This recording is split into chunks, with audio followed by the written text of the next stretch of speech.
Сегодня в России отмечается День солидарности в борьбе с терроризмом. В этот день мы отдаем дань памяти гражданам, погибшим в ходе террористических актов, а также сотрудникам силовых ведомств, павшим при исполнении служебного долга.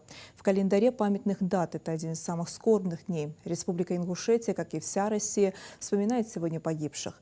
На мемориале памяти и славы прошла памятная акция. В ней приняли участие первые лица республики, представители органов власти и молодежь.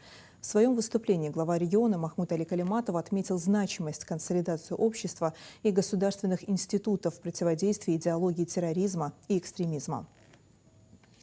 Сегодня мы собрались здесь, чтобы почтить память всех, кто стал жертвами терроризма. И еще раз сказать, что на нашей земле нет и не будет места ненависти и насилию.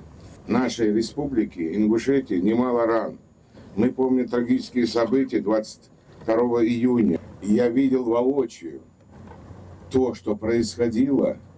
У нас мало кто задумывается, что акт террористический уносит жизни.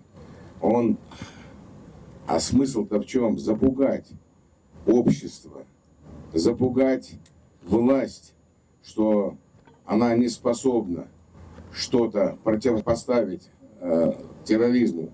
Но в то время, как бы тяжело ни было, мы сумели противостоять. Да, погибли очень многие. МВД до 500 сотрудников погибло. Сколько у нас погибло сотрудников Федеральной службы безопасности? Их 13.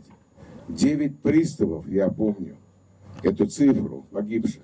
6 работников прокуратуры и других у нас сегодня ребята с достоинством, мужеством отстаивают интересы наших стратегических границ.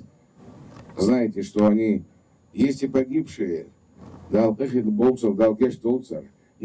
сегодня, чтобы это опять не вернулось, и чтобы общество жило спокойно, и они верили в то, что их государство, конкретно органы, которые к этому призваны, будут защищать, у нас будет все спокойно и хорошо. Но самое главное, я очень горжусь, что у нас молодежь подрастает, очень умная, образованная, сильная, и это будущее наше.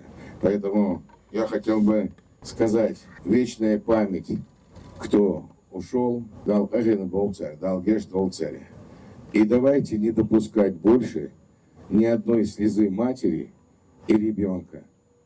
Давайте сплотимся против этого зла.